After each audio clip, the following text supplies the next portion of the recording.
naman ako ever since. Hindi, kasi ganun kami ni Direk Jun eh. Nasimulan namin ng ganun.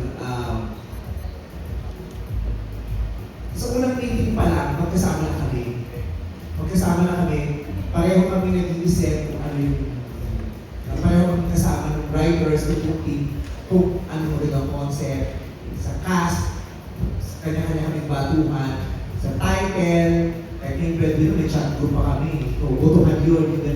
Pati sa script, sa lahat eh, si Direk Jun, he not only decides for himself, he always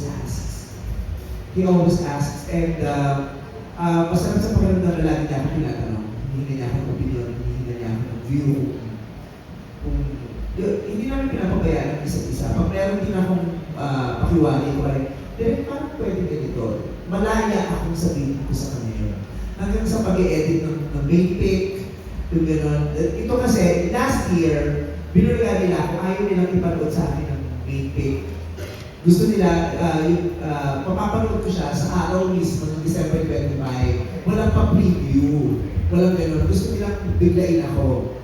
Pero ito, sinama nila ako dun sa pag-decide kung paano na ilalatag yung main pick. Yung unang edit pa lang pinapakita nila sa akin, tinatanong nila sa akin, Vice, kamusta? Anong pakiramdam mo dito?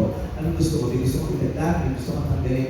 Hanggang sa nabuo yung final edit ng main pick, sinama nila. You're part of it from start to end. Di ba? Uy, yung Disneyland ba? Pinasaran nyo? Oo, pinasara din, no? Pinasara. Nandun kami, binigyan kami ng time exclusively for us.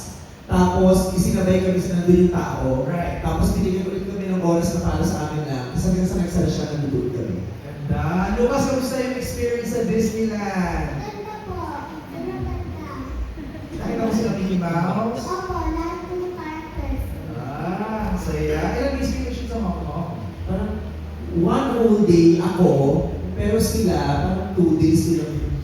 At saka hindi lang kami kasali namin yung di sila nasa location. I mean, we had a Fab 5. I mean, hindi biro na makuha si Mickey Mouse. Si Minnie, Donald, Daisy, and Goofy.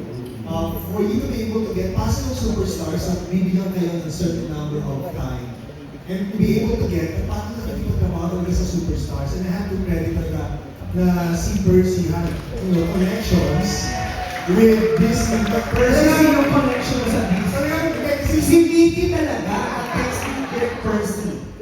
He used to work at Disney. So nagamit talaga namin yung connection na yan. Kaya nagawa namin. Nung kinukuha na namin yun, naiyak ako.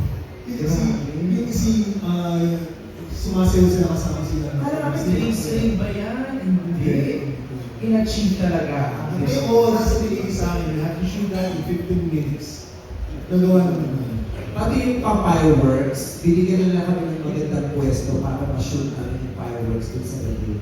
Oo. Nagpa-import pa sila sa Bukawi ng mga pagkakas ng fireworks sa eksena dito talaga. Meron naman silang sarili. Oo, pero ako nilagay ko sila ng Dubai bakla ng mga pagkakas. Pinoy na Pinoy, eh, no? I'm proud kasi we are the first movie in Asia na pinayagan mag-shoot sa Disneyland. Totoo ba? And the third in the whole world. Wow, congratulations.